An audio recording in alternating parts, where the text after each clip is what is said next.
Hello friends, नमस्कार, good evening. आप सभी का आपके अपने channel triple C by facility पर बहुत बहुत स्वागत है। तो आइए स्टार्ट करते हैं आज के इस क्लास को। और आज इस क्लास में हमने आप सभी के लिए 26 प्रश्नों को शामिल किया है। ये सभी क्वेश्चन आपके होने वाले ट्रिपल सी एग्जाम के लिए काफ़ी इंपॉर्टेंट हैं। सो आप सभी इस क्लास को लास्ट तक जरूर देखें। तो आइए स्टार्ट करते हैं। बट इस क्लास को स्टार्ट करने से पहले आप सभी को बता दें, अगर आप हमारा ई बुक डाउनलोड करना चाहते हैं तो अभी आप इस ई बुक को डाउनलोड कर सकते हैं। यहाँ पर आपको 2400 प्लस क्वेश्चन मिलने वाले हैं, साथ में वेब ब्राउजर की शॉर्टकट की, लिब्रे ऑफिस की शॉर्टकट की, इसके अलावा लिनक्स यूनिक्स की कमांड भी यहाँ पर शामिल हैं। और अभी आप अगर इसे 3 अगस्त तक लेते हैं तो आपको 10% का एक्स्ट्रा डिस्काउंट भी मिल जाएगा। साथ में 14 डेज का जो हमने अभी क्रैश कोर्स कराया था उसका पीडीएफ भी हमने यहाँ पर शामिल कर दिया है और इसका लिंक आपको डिस्क्रिप्शन बॉक्स में मिल जाएगा, जहां से आप ले सकते हैं। तो आइए स्टार्ट करते हैं। आज का सबसे पहला क्वेश्चन आप सभी के सामने आ चुका है। देखिए यहाँ पर आपको क्या बताना है, पूछा है प्रस्तुतिकरण में नई स्लाइड डालने की शॉर्टकट कुंजी क्या होती है। प्रस्तुतिकरण में नई स्लाइड इंसर्ट कराने की शॉर्टकट की आपको बतानी है। What is the shortcut key to insert a new slide in the presentation. तो यहाँ पर control N, control M, alt N और अल्ट एम का ऑप्शन दिया गया है। आपको बताना है कौन सा आपका राइट आंसर होगा। और जितने बच्चे क्लास में आ चुके हैं आप सभी एक बार शेयर कर दो ताकि और भी बच्चे और भी साथी इस क्लास को ज्वाइन कर पाए। तो यहाँ पर आपका राइट आंसर क्या हो जाएगा, कंट्रोल एम हो जाएगा। कंट्रोल एम से आप क्या कर सकते हैं, एक नई स्लाइड को इंसर्ट करा सकते हैं। कई बार आपसे पूछते हैं कि प्रेजेंटेशन में अगर आप एक नया टेम्पलेट इंसर्ट करना चाहते हैं तो टेम्पलेट को इंसर्ट करने की शॉर्टकट की बताओ। तो टेम्पलेट के लिए आप क्या कर सकते हैं, कंट्रोल के साथ में शिफ्ट और इसके बाद में आपको एन प्रेस करना है। मींस कंट्रोल शिफ्ट और एन दबा करके आप टेम्पलेट को इंसर्ट करा सकते हैं। टेम्पलेट क्या होता है, एक प्री डिजाइन होता है, पहले से बना बनाया एक फॉर्मेट होता है जिसे आप अपने प्रेजेंटेशन में इंसर्ट करा सकते हैं और वहां पर फिर अपना टेक्स्ट या जो भी आपको वहां पर मॉडिफाई करना है वो आप कर सकते हैं। तो ध्यान रखना है, अगर आपसे टेम्पलेट पूछते हैं तो कंट्रोल शिफ्ट एन हो जाएगा। और टेम्पलेट को इंसर्ट करने के लिए हमें कौन से मेनू का चुनाव करना पड़ेगा, मीन्स किस मेनू में जाकर के हम टेम्पलेट को डाल सकते हैं। तो आपको लिब्रे ऑफिस इंप्रेस में कौन से मेनू में जाना होगा, फाइल मेनू में जाना होगा। फाइल मेनू पर जाकर के आपको न्यू वाले ऑप्शन पे क्लिक करना है और वहां पर फिर आपको मिलेगा नया एक टेम्पलेट इंसर्ट करने का ऑप्शन। तो वहां से भी कर सकते हैं, बाकी आप शॉर्टकट की का भी इस्तेमाल कर सकते हैं। क्वेश्चन नंबर सेकंड आपसे पूछा है V1 से B5 तक की रेंज आपको बतानी है। क्या होगा, V1 से लेकर के B5 तक की रेंज यहाँ पर क्या हो सकती है। जब आप लिब्रे ऑफिस कैल्क में काम करते हैं या फिर एक्सेल में काम करते हैं तो वहां पर क्या होता है, एक रेंज भी हम बना सकते हैं अपने सेल की। जैसे आप लिब्रे ऑफिस कैल्क में हैं और वहां पर आपको पता है लिब्रे ऑफिस कैल्क एक स्प्रेडशीट प्रोग्राम है जहां पर बहुत सारे कॉलम और आपको रोज दिखाई देते हैं।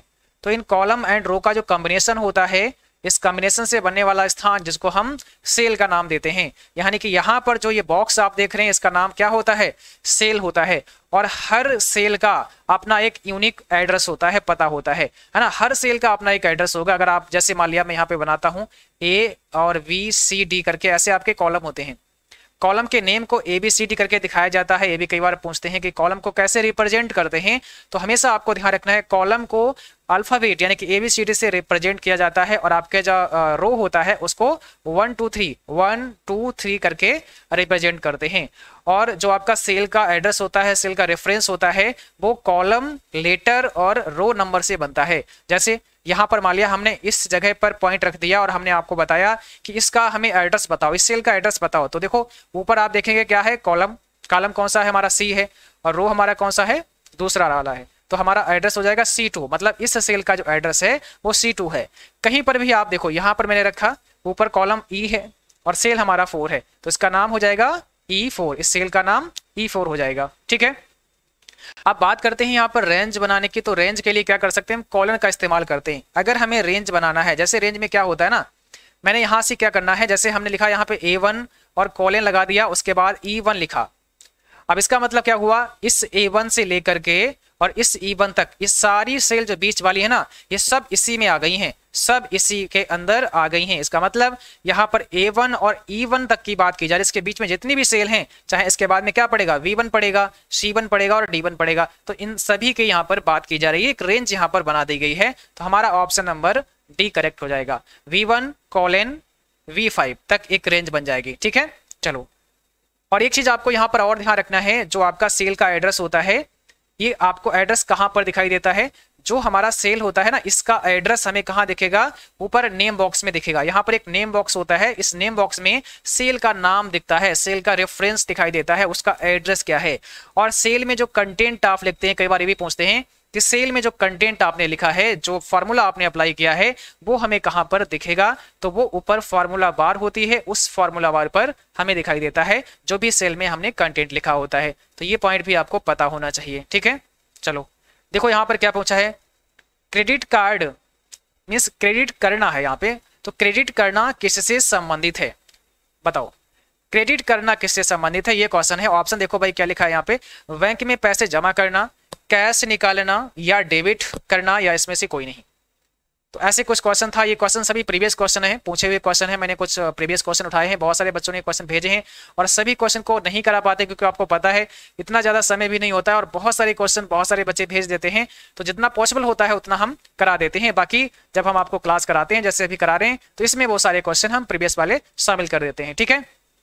तो यहाँ पर क्या कहता है, क्रेडिट करना किससे संबंधित है, तो आपका आंसर क्या होगा यहाँ पर, बैंक में पैसे जमा करना से संबंधित है। भाई क्रेडिट करें ना आप, तो क्रेडिट करना किससे संबंधित है, बैंक में पैसा जमा कर रहे हैं, ठीक है, तो ध्यान रखना है। और डेबिट करना का मतलब क्या होता है, डेबिट का मतलब होता है पैसे निकालना, ठीक है। जैसे आपको मिलता है कि डेबिट कार्ड, तो डेबिट कार्ड आपको कब दिया जाता है, अगर आपका बैंक में अकाउंट है, आपके वहां पर पैसे जमा हैं, तो आपको डेबिट कार्ड मिल जाएगा और आप अपने पैसे डेबिट कार्ड के थ्रू निकाल सकते हैं, है ना। तो डेबिट करने का मतलब है निकालना और क्रेडिट करने का मतलब है जमा करना, ठीक है। चलो अगला क्वेश्चन देखिएगा, एनालॉग और डिजिटल कंप्यूटर का मिश्रित रूप होता है, क्या होता है, एनालॉग और डिजिटल का मिश्रण क्या हो सकता है, हाइब्रिड कंप्यूटर होता है, सुपर कंप्यूटर होता है, पर्सनल कंप्यूटर होता है, या फिर इनमें से कोई नहीं।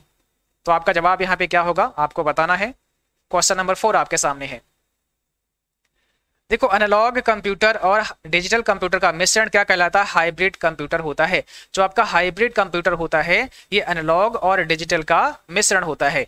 और हाइब्रिड कंप्यूटर का इस्तेमाल अक्सर कहाँ होता है, मेडिकल डिपार्टमेंट में किया जाता है। हाइब्रिड कंप्यूटर का इस्तेमाल मेडिकल डिपार्टमेंट में अक्सर होता है, ठीक है, ध्यान रखना है चीज। बाकी एनालॉग हो गया और डिजिटल हो गया। आपको पता है डिजिटल जो कंप्यूटर होता है ये हमारा जो हम लोग इस्तेमाल करते हैं वो डिजिटल कंप्यूटर ही होता है। और ये 4 प्रकार का होता है, जिसमें आपको पता है माइक्रो कंप्यूटर होता है, मिनी कंप्यूटर होता है, मेन फ्रेम कंप्यूटर होता है और सुपर कंप्यूटर होता है। ये सभी डिजिटल कंप्यूटर के अंतर्गत आते हैं, ठीक है। एनालॉग कंप्यूटर का इस्तेमाल साइंस और इंजीनियरिंग क्षेत्र में करते हैं। साइंस और इंजीनियरिंग क्षेत्र में एनालॉग कंप्यूटर का इस्तेमाल किया जाता है। बाकी हाइब्रिड कंप्यूटर का इस्तेमाल मेडिकल डिपार्टमेंट में करते हैं, ठीक है। जैसे MRI करना है किसी का, है ना, ECG करना है, तो ऐसी जो मशीनें होती हैं आपके मेडिकल डिपार्टमेंट में, तो यहाँ पर जो कंप्यूटर टेक्नोलॉजी होती है वो हाइब्रिड कंप्यूटर की होती है, आपको ध्यान रखना है। चलो अगला क्वेश्चन देखिए, क्वेश्चन नंबर 5 क्या कहता है, हेडिंग 3 के लिए शॉर्टकट की क्या होती है। हेडिंग 3 के लिए शॉर्टकट की आपको बतानी है। यानी कि आप लिब्रे ऑफिस राइटर में वर्क करते हैं और वहां पर हमें क्या करना है, हेडिंग 3 अप्लाई करना है, तो हम कैसे कर सकते हैं, उसकी क्या शॉर्टकट की होती है। अच्छा, यहाँ पर जो हेडिंग 1, हेडिंग 2 और हेडिंग 3 बना दी गई है, इससे आपको क्या फायदा है, जब आप वर्क करते हैं, कुछ आप काम करते हैं, तो वहां पर अगर हमें हेडिंग बनानी है, मतलब हम ये चाहते हैं कि कोई पैराग्राफ लिख रहे हैं उसका एक हेडिंग भी बना दें, तो हम यहाँ पर हमें एक सुविधा दी गई है कि हम बाई शॉर्टकट की भी हेडिंग बना सकते हैं। और सभी का साइज अलग अलग होता है, हेडिंग 1 करेंगे थोड़ा साइज बड़ा होगा, हेडिंग 2 का छोटा होगा और हेडिंग 3 का उससे भी छोटा होगा। तो अभी हमारा सवाल क्या है, हेडिंग 3 हम कैसे बना सकते हैं। तो सिंपल है, कंट्रोल 3 हमें प्रेस कर देना होगा। अगर हमने किसी भी लाइन को या किसी टेक्स्ट को सेलेक्ट कर लिया है और फिर कंट्रोल 3 दबा दिया है, तो वो लाइन हमारा हेडिंग 3 अप्लाई हो जाएगी वहां पर, यानी कि उसका साइज ऑटोमेटिकली बड़ा हो जाएगा और बोल्ड हो जाएगा। ऐसे ही हेडिंग अगर 2 अप्लाई करनी है तो फिर क्या करना पड़ेगा, स्वाभाविक है, फिर हमें कंट्रोल 2 का इस्तेमाल करना पड़ेगा। दूसरा, अगर हेडिंग 1 अप्लाई करना है तो फिर कंट्रोल 1 हमें इस्तेमाल करना पड़ेगा। तो ये पॉइंट भी आपको पता होनी चाहिए। चलो अगला क्वेश्चन देखिएगा, निम्नलिखित में से कौन सबसे अच्छा विश्वकोश है। सबसे अच्छा विश्वकोश कौन सा है, बताओ। यहां पर सही जवाब आपका क्या हो जाएगा, which of the following is the best encyclopedia. तो सबसे अच्छा विश्वकोश कौन सा है, आपका राइट आंसर होगा ऑप्शन नंबर बी, विकिपीडिया। जो ज्ञान का भंडार है, आपको पता है ना, विकिपीडिया आपका यहाँ पे राइट आंसर हो जाएगा। चलो भाई अगला क्वेश्चन देखो, OSI का पूरा नाम आपको बताना है, फुल फॉर्म क्या होता है OSI का। OSI का पूरा नाम आप सभी को बताना है। इसका मतलब होता है ओपन सिस्टम इंटरकनेक्शन। तो यहां पर ऑप्शन हो जाएगा हमारा पहला। जिन बच्चों ने ऑप्शन नंबर ए दिया है उनका करेक्ट आंसर है ओपन सिस्टम इंटरकनेक्शन, इसका पूरा नाम होता है। और कई बार आपसे क्या पूछेंगे, OSI में कितनी लेयर होती हैं, ये पूछेंगे। सवाल होगा आपसे OSI में कितनी लेयर होती हैं, तो आपको बता देना है 7 लेयर होती हैं, 7 लेयर होती हैं आपके OSI मॉडल में। क्वेश्चन देखिएगा, सेकेंडरी मेमोरी केवल डाटा को सुरक्षित रख सकती है किंतु वह नहीं कर सकती है। क्या नहीं कर सकती है? आपकी जो सेकेंडरी मेमोरी है ये डाटा को सुरक्षित तो रख सकती है, डाटा को आप सेव करा लेगी, बट क्या नहीं कर पाएगी? अर्थमेटिक ऑपरेशन नहीं कर पाएगी, या लॉजिकल ऑपरेशन नहीं कर पाएगी, या ये दोनों काम नहीं कर पाएगी, या फिर इसमें से कोई भी करेक्ट आंसर नहीं है। तो आपका यहाँ पर आंसर क्या है, आप लोग जल्दी से बताइएगा। और अभी तक भाई शेयर नहीं किया है तो आप लोग शेयर करते रहा करो क्लास को, है ना। आप भी देखो और भी बच्चों के पास शेयर करो ताकि उनको भी ये क्लास मिल पाए और वो भी अपने ट्रिपल्स एग्जाम की बेहतर तैयारी कर पाए, ठीक है। और सभी बच्चों को क्लास को लाइक करना है तो सभी लाइक भी कर दिया करो। आपके लाइक से मुझे काफी मोटिवेशन मिलता है, अच्छा लगता है जब आप सभी लाइक करते हैं और पढ़ाने का मन होता है कि आपको और ज्यादा क्लासेस प्रोवाइड कराए जाएं, ठीक है। तो देखो सेकेंडरी मेमोरी डेटा को सुरक्षित तो रख सकती है बट क्या नहीं कर सकती है? अर्थमेटिक और लॉजिकल ऑपरेशन नहीं कर सकती है। सो यहां पर हमारा राइट आंसर होगा ऑप्शन नंबर सी, है ना। ना ही अर्थमेटिक ऑपरेशन कर पाती है और ना ही लॉजिकल ऑपरेशन कर पाती है, तो सी ऑप्शन आपका राइट है। केवल डाटा को स्टोर कर सकते हैं। 9 नंबर का देखिए, जब कंप्यूटर एक रिपोर्ट प्रिंट करता है तब आउटपुट किस नाम से जाना जाता है? आपने कंप्यूटर से किसी डॉक्यूमेंट को प्रिंट कर लिया है और प्रिंट करने के बाद उस डॉक्यूमेंट का नाम आप क्या देते हैं, उसको क्या बोलते हैं? उसको हार्ड कॉपी के नाम से जानते हैं, सॉफ्ट कॉपी के नाम से जानते हैं, कॉम, या उपरोक्त में से कोई नहीं? तो यहां पर क्या हो जाएगा, उसी का नाम होता है हार्ड कॉपी। अगर आपके कंप्यूटर में कोई भी एक फाइल पड़ी है जिसको आपने प्रिंट कर लिया है, प्रिंट करने के बाद जो डॉक्यूमेंट आपके पास आया है उसको हार्ड कॉपी के नाम से जानते हैं। और सॉफ्ट कॉपी वो कॉपी होती है जो आपके कंप्यूटर में होती है। जैसे आपने हमारा ई बुक को डाउनलोड कर लिया और इसको अभी प्रिंट नहीं किया है, आप अपने मोबाइल से ही इस PDF फॉर्म में इसको आपने डाउनलोड कर लिया और वहां से इसे पढ़ते हैं। तो हमारा जो ई बुक आपने डाउनलोड किया है ये अभी आपके पास कैसा है, अभी सॉफ्ट कॉपी में है। बट अगर आप इसको प्रिंट कर लेते हैं तो फिर यह आपकी हार्ड कॉपी हो जाती है, ठीक है। तो ऑप्शन हमारा यहाँ पे बी करेक्ट है, सॉरी ऑप्शन हमारा क्या होगा, ए करेक्ट है ना, हार्ड कॉपी। चलो यहां पर देखो, ट्विटर में हैश टैग का क्या यूज होता है? हैश टैग का यूज क्या होता है आपके ट्विटर में? और ये भी सवाल पिछले 2-3 महीने से काफी चर्चित है, काफी पूछा जा रहा है। तो देखो पहला ऑप्शन क्या दिया है, किसी विषय पर चर्चा करना। अगर किसी विषय पर चर्चा की जा रही है इसका मतलब वहां पर हम हैशटैग का इस्तेमाल करेंगे। किसी को टैग करने के लिए कर सकते हैं, किसी को मैसेज करना है, या उपरोक्त में से सभी। तो बताओ यहां पर सही जवाब क्या है? हैशटैग का इस्तेमाल हम कब करते हैं? ट्विटर पर। किसी विषय पर चर्चा करना, किसी अगर हम विषय को या किसी भी पोस्ट को हम ट्रेंड करना चाहते हैं तो हम क्या करते हैं, हैशटैग लगा करके पोस्ट कर देते हैं। और जब सभी एक ही कीवर्ड पर हैशटैग लगा करके पोस्ट करते हैं तो वो पोस्ट हमारी ट्रेंड हो जाती है ना। यानी कि सभी व्यक्ति किसी एक पार्टिकुलर विषय पर चर्चा करते हैं, है ना। सभी व्यक्ति एक पर्टिकुलर विषय पर चर्चा करते हैं, उसी विषय को लेकर के सभी हैशटैग का इस्तेमाल करेंगे। इसका मतलब किसी विषय पर चर्चा करना ही हैशटैग का इस्तेमाल होता है, ये भी आपको ध्यान रखना है। बट कई बार क्या होगा ना, ऑप्शन हमारा जैसा दिया होता है उसी के अकॉर्डिंग हमें आंसर करना होता है। तो हमने पहले ही आपको बता रखा है कि हमेशा जो ऑब्जेक्टिव क्वेश्चन होते हैं उनका आंसर डिपेंड करता है आपका ऑप्शन क्या दिया गया है, ठीक है। ये भी आपको ध्यान रखना है। तो आपको सोच लेना है अपने मन से कि क्या आंसर हो सकता है। बस आपको पहले मीनिंग समझना है कि इसका अर्थ क्या होता है, यानी कि जो क्वेश्चन कहता है आखिर वो कह क्या रहा है, और उसके बाद आप जवाब कर सकते हैं अगर आपके ऑप्शन डिफरेंस भी आपको मिलते हैं तो। देखो सेव एज करने की शॉर्टकट कुंजी बताइए। अभी देखो यहां पर समझ में आएगा, जैसा हमने आपको बताया कि ऑप्शन पर भी डिपेंड करता है हमारा आंसर। तो अभी इस क्वेश्चन में आपको समझ आ जाएगा कि कैसे कैसे डिपेंड करता है ऑप्शन पर आपका आंसर। सेव एज करने की शॉर्टकट की क्या होती है? What is the shortcut key to save as? Option देखिएगा, कंट्रोल एस दिया गया है, F12 दिया गया है, कंट्रोल F12 दिया गया है और शिफ्ट F12 दिया गया है। अब आप लोग ही बताइएगा जल्दी से इसमें क्या होगा सही जवाब। उसके बाद हम आपको समझाते हैं कि कैसे ऑप्शन पर डिपेंड करता है आपका आंसर। देखो यहां पर आंसर हो जाएगा ऑप्शन बी। जिन बच्चों ने बी ऑप्शन बताया उनका राइट आंसर है। अब देखो ऐसा कैसे हो गया, आपको हमने पढ़ाया है कि सेव एज करने की शॉर्टकट की होती है कंट्रोल शिफ्ट और यस, हमने आपको क्या पढ़ाया, कंट्रोल शिफ्ट और एस पढ़ाया कि कंट्रोल शिफ्ट एस से हम सेव एज कर सकते हैं लिब्रे ऑफिस में। बट इन्होंने कुछ भी नहीं बताया, ना ही लिब्रे ऑफिस का नाम दिया, ना ही एमएस ऑफिस का नाम दिया। बट ऑप्शन के अंदर क्या कर दिया, एमएस ऑफिस में जो करेक्ट आंसर हो सकता था वो यहां पर शामिल कर दिया। तो आपको ये पता होना चाहिए, भले ही हमने हो सकता है किसी क्लास में, क्योंकि पढ़ाते ही आपको हैं बहुत सारे क्वेश्चन, तो वहां पर हमने पढ़ाया होगा आपको कंट्रोल शिफ्ट एस होता है सेव एज का शॉर्टकट की। अब कोई बच्चा इसको देखेगा और अगली बार उसके सामने जब ये ऑप्शन आएगा तो बोलेगा सर ऑप्शन गलत थे, या फिर ऐसा तो आपने पढ़ाया ही नहीं था क्योंकि यहाँ पर तो F12 दिया गया है। तो ये भी हमें पता होना चाहिए, इसलिए हम बार बार आपको बताते हैं कि भाई डिपेंड करेगा आपके ऑप्शन कैसे दिए गए हैं, थोड़ा सा आपको भी लॉजिक लगाना पड़ेगा, है ना। आपको पता है F12 किसकी शॉर्टकट की होती है, एमएस वर्ड में जो आपका एमएस ऑफिस का एमएस वर्ड है वहां पर सेव एज कराने की शॉर्टकट की होती है F12 से भी हम सेव एज करा सकते हैं। लिब्रे ऑफिस की बात करें तो कंट्रोल शिफ्ट और एस से हम सेव एज करा सकते हैं। तो ये चीजें भी आपको पता होना चाहिए, और ये चीजें कब पता रहेंगी, जब आप क्लास करेंगे। मतलब अगर आप कंटिन्यू क्लास करते हैं, पढ़ाई करते हैं, तो आपको ये सारी चीजें पता होंगी। बट अगर आप 1 से 2 ही क्लास कर लेते हैं तो फिर जो आपने सीखा होगा, सुना होगा, वही आपको पता होगा, बाकी नहीं पता होगा, है ना। चलो क्वेश्चन देखिए 12 क्या कहता है, ब्लॉकचेन टेक्नोलॉजी क्या है, व्हाट इज ब्लॉकचेन टेक्नोलॉजी। आपको पढ़ा भी चुके हैं, पता भी होगा अगर आप पहले से हमारी क्लास करते हैं। बट कोई नहीं, अगर आपने अगस्त में ही क्लास को स्टार्ट किया है तो हम यहाँ पर जो अभी ये सीरीज को करा रहे हैं इसमें ये कोशिश कर रहे हैं कि हर प्रकार से वो क्वेश्चन दिए जाएं, जितना से समय है उस समय में हर प्रकार के क्वेश्चन आपको करा दें, ताकि आप ये सारी क्लास करके अपने एग्जाम को अच्छे से क्वालिफाई कर पाएं। बट हमारा ये कहना है कि इससे पहले जो हमने प्लेलिस्ट बनाई है, जैसे हमने क्रैश कोर्स नाम से जो प्लेलिस्ट बनाई है, तो आप उसे जरूर कर लेना, क्योंकि वहां पर सारे क्लास आपको चैप्टर वाइज मिलेंगे। इससे आपको काफी बेनिफिट होगा, हर चैप्टर से आपको इंपॉर्टेंट क्वेश्चन पढ़ने को मिल जाएंगे। बाकी आप हमारी इस सीरीज को फॉलो कर ही रहे हैं, इसको अच्छे से करते रहिए। और इसके अलावा अगर आपको लिब्रे ऑफिस में जैसे फार्मूले हमने बहुत सारे पढ़ा दिए हैं वो देखने हैं, तो उसके लिए आप क्लास कर सकते हैं। फार्मूले जो भी हैं वो हमारी प्लेलिस्ट बनी हुई है लिब्रे ऑफिस नाम से, वहां पर आपको मिल जाएंगे, ठीक है। तो ब्लॉकचेन टेक्नोलॉजी क्या है आपको बताना है।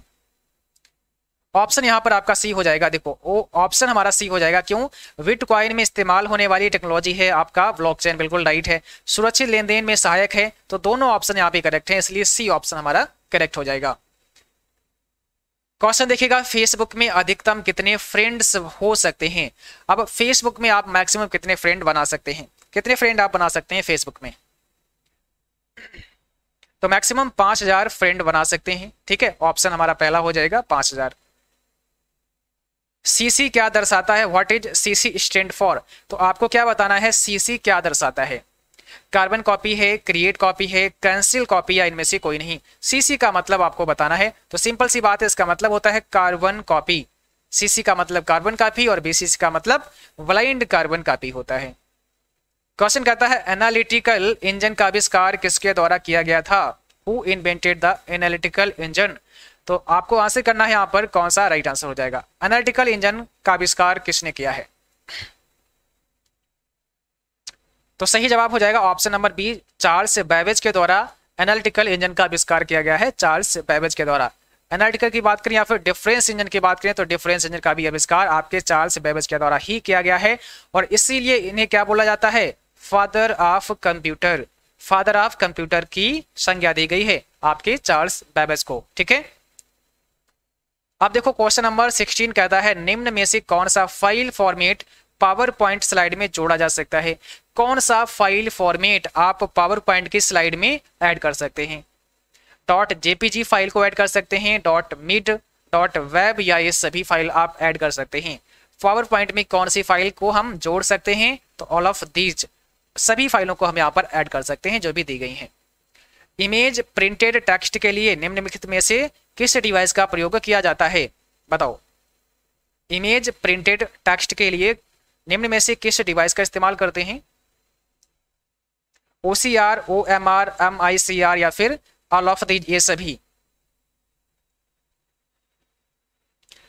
तो प्रिंटेड टेक्स्ट को यहां पर इनपुट करने की बात हो रही है। प्रिंटेड टेक्स्ट को इनपुट करना है तो उसके लिए हम क्या इस्तेमाल करते हैं, OCR का इस्तेमाल करते हैं, ऑप्टिकल कैरेक्टर रिकॉग्निशन इसका फुल फॉर्म होता है, और OMR का मतलब होता है ऑप्टिकल मार्क रीडर। कल हमने इसके बारे में आपको बताया भी था। MICR का मतलब होता है मैग्नेटिक इंक कैरेक्टर रिकॉग्निशन, और इसका इस्तेमाल बैंक में जो आपका चेक बुक होता है ना, उसको रीड करने के लिए इस्तेमाल होता है MICR का। क्वेश्चन कहता है सेकेंडरी मेमोरी के मुकाबले आपकी जो प्राइमरी मेमोरी है ये कैसी होती है, बड़ी होती है। ऑप्शन में दिया है बड़ी होती है, सस्ती होती है, तेज होती है या मंद होती है। तो जो आपकी सेकेंडरी मेमोरी है, सेकेंडरी मेमोरी के मुकाबले जो आपकी प्राइमरी मेमोरी है, कंप्यूटर की मुख्य मेमोरी हो, वो कैसी होती है। क्या होगा राइट आंसर, जल्दी से बताना है सभी बच्चों को। तो देखो यहां पर हो जाएगा सी ऑप्शन, तेज होती है, फास्ट होती है। क्या होती है, फास्ट होती है ना। सेकेंडरी मेमोरी के मुकाबले जो आपकी प्राइमरी मेमोरी होती है आपके कंप्यूटर की, वो फास्ट होती है। क्वेश्चन कहता है टीसीपी आईपी में कितनी लेयर होती हैं। आपको बताना है टीसीपी आईपी में टोटल लेयर की संख्या कितनी होती है। टीसीपी का मतलब होता है ट्रांसमिशन कंट्रोल प्रोटोकॉल, आईपी का मतलब होता है इंटरनेट प्रोटोकॉल। इसमें टोटल लेयर की बात की गई है, तो आपको ध्यान रखना है हमेशा 4 लेयर होती हैं। टीसीपी आईपी मॉडल में 4 लेयर होती हैं और ओएसआई मॉडल में जैसा कि हमने अभी बताया था 7 लेयर होती हैं। तो ये दोनों पॉइंट आपको याद रखना है क्योंकि एग्जाम में अक्सर ये पूछे जाते हैं। क्वेश्चन कहता है जंक मेल का दूसरा नाम क्या है। काफी अच्छा प्रश्न है। जंक मेल का दूसरा नाम बताना है। What is the another name for junk mail. Spam, spoof, crepe या स्नफर। इसमें राइट आंसर आपको करना है क्या होगा, जंक मेल का दूसरा नाम क्या हो सकता है। स्पैम मेल, हमने आपको बताया भी था। स्पैम जैसे हम अनसोलिसिटेड मेल का नाम देते हैं और इस स्पैम को जंक मेल के नाम से भी जाना जाता है, तो ये भी आपको ध्यान रखना है। 21 क्या कहता है यूनिक्स में किसी फाइल का प्रिंट प्राप्त करने के लिए आप कौन सी कमांड इस्तेमाल करेंगे। देखो यूनिक्स और लिनक्स जितनी भी कमांड हैं जो भी इंपॉर्टेंट हैं आपके एग्जाम में आ सकती हैं, वो सारी हमने अपनी वेबसाइट पर अपलोड कर दी हैं और इस पर हमने एक अलग से वीडियो भी बना रखा है। तो अभी यहाँ पर तो केवल प्रिंट के लिए पूछा गया है, बट बहुत सारी कमांड पूछ सकती हैं, आपके एग्जाम में पूछी जाती हैं। तो आपको क्या करना है, सारी कमांड पता होनी चाहिए। देखो जो चीजें कन्फर्म हैं जैसे शॉर्टकट की पूछी ही जाती हैं, आपको पता होनी चाहिए। अगर आपने अभी नहीं सीखी हैं, नहीं याद की हैं, तो उन्हें अवश्य कर लें। ये ऐसी काम जो कि इंपॉर्टेंट है और जो आपसे पूछा ही जाएगा, उनमें आपको देर नहीं करनी है, उनको पहले तैयार कर लेना है ना। आपको सभी लिनक्स यूनिक्स की कमांड तैयार कर लेनी है, सभी शॉर्टकट की, चाहे वो इम्प्रेस की हो, चाहे आपकी राइटर की हो, है ना, आपके कैल्क की हो, ये सभी शॉर्टकट की आपको तैयार कर लेनी है। इसके बाद सभी फाउंडर्स नेम भी आपको तैयार कर लेने हैं और उसके बाद लगातार क्वेश्चन आंसर की प्रैक्टिस करते रहना है। जो भी हम आपको इंपॉर्टेंट करा रहे हैं वो आपको करते रहना है। तो जो चीजें आपको पता है ये 100% हमारे एग्जाम में आएंगी, तो उनमें आपको देर नहीं करना है, उनको तत्काल अभी जल्दी से आपको तैयार कर लेना है, बात के लिए नहीं रखना है। बाकी प्रैक्टिस कर पाओ जितना, उतना आप प्रैक्टिस करते रहो, ठीक है। तो यहां पर हो जाएगा सी, LPR आपका राइट आंसर है। लिनक्स कंपनी के संस्थापक कौन हैं। आपको क्या बताना है, लिनक्स कंपनी के संस्थापक कौन हैं, बताओ क्या होगा यहां पे राइट आंसर। तो सही जवाब हो जाएगा पहला ऑप्शन, लिनस टॉरबाल्ड। ये है लिनक्स कंपनी के संस्थापक या फिर फाउंडर आप बोल सकते हैं, ठीक है। कॉलम के डेटा को किसी क्रम में व्यवस्थित करने की प्रक्रिया को क्या कहते हैं, बताओ। कॉलम के डेटा को किसी क्रम में व्यवस्थित करने की प्रक्रिया को क्या बोलते हैं। Filtering, sorting, data, none of these. Question number 23 आपके सामने आ चुका है, आपको जवाब करना है। और जिन बच्चों ने क्लास को अभी तक लाइक नहीं किया है तो आप सभी को लाइक कर देना है और शेयर भी कर देना है। और जिन बच्चों ने चैनल को सब्सक्राइब नहीं किया है तो आप सभी को सब्सक्राइब भी कर लेना है, घंटी के बटन को भी दबा लेना है ताकि जब भी कोई क्लास हो उसका नोटिफिकेशन आपको मिलता रहे, ठीक है। तो यहाँ पर हो जाएगा ऑप्शन हमारा वी, सॉर्टिंग, ठीक है, उसको कहते हैं सॉर्टिंग करना। SEO का फुल फॉर्म क्या होता है। What is the full form of SEO। इसका मतलब क्या होगा, इसका मतलब होता है सर्च इंजन ऑप्टिमाइजेशन। तो ऑप्शन हमारा वी होगा, सर्च इंजन ऑप्टिमाइजेशन SEO का फुल फॉर्म होता है। आगे बढ़ते हैं, क्वेश्चन नंबर देखिए नेक्स्ट क्या कहता है। DNS का फुल फॉर्म आपको बताना है। What is the full form of DNS। DNS क्या होता है, डोमेन नेम सिस्टम होता है। तो ऑप्शन पहला ही करेक्ट है हमारा, डोमेन नेम सिस्टम होता है। क्वेश्चन देखिए 26 क्या कहता है, इक्वल काउंट 2, 4, A का मान कितना होगा। वैल्यू चेंज हो सकती है बट फार्मूला यही होगा, जब भी काउंट आएगा तो आपको इसी प्रकार से करना होगा। तो अभी आपको जवाब करना है, पहले बताना है कि इसका राइट आंसर क्या हो जाएगा, उसके बाद फिर हम आपको समझाते हैं कैसे वर्क करेगा। तो देखो सिंपल सी बात है, काउंट का मतलब काउंट करेगा, ये गिनेगा, है ना। तो काउंट क्या करेगा कि कितने यहाँ पर नंबर लिखे गए हैं आपकी सेल में। तो यहाँ पर देखो एक सेल में 2 लिखा गया है, फिर 4 लिखा गया है, फिर A लिखा गया है। इसका मतलब इसमें टोटल कितने नंबर है, 3 है। लेकिन काउंट फार्मूला केवल नंबर्स को ही काउंट करता है क्योंकि यहाँ पर ये तीसरा वाला अल्फाबेट है। तो यहाँ पर ये हमारा आंसर बताएगा 2। यहाँ पर आंसर केवल 2 आने वाला है। बट अगर यहाँ पर काउंट के स्थान पर क्या होता, काउंट के स्थान पर अगर काउंटा होता, अगर यहां पर काउंटा होता तो क्या करता, ये सभी को बता देता। काउंटा क्या होगा, आपका चाहे नंबर हो चाहे अल्फाबेट हो, सभी को काउंट करके बता देगा, बट केवल काउंट नंबर ही काउंट करेगा। ठीक है, तो ऑप्शन हमारा सी हो जाएगा, ये ध्यान रखना है। तो आज की क्लास बस यहीं तक थी। आई होप आप सभी को क्लास पसंद आई होगी। क्लास अच्छी लगी हो उसको लाइक कर देना, शेयर कर देना, और चैनल पर जो भी नए हैं या अभी तक आपने सब्सक्राइब नहीं किया है तो सब्सक्राइब भी कर लेना, ताकि नोटिफिकेशन भी आप सभी को मिलते रहें। और अगर और ज़्यादा आप क्वेश्चन पढ़ना चाहते हैं तो आप हमारी वेबसाइट www.cccbyfirst.com पर विजिट कर सकते हैं। वहाँ पर बहुत सारे क्वेश्चन दिए गए हैं जहाँ से आप सभी क्वेश्चन आंसर पढ़ सकते हैं और उनका पीडीएफ भी आप फ्री ऑफ कॉस्ट डाउनलोड कर सकते हैं। ठीक है, तो इसके लिए वेबसाइट का लिंक हमने डिस्क्रिप्शन बॉक्स में प्रोवाइड कर दिया है, जहाँ से आप जा सकते हैं। तो आज के लिए बस इतना ही, मिलेंगे अब अगली क्लास में, तब तक के लिए जय हिंद, बाय बाय।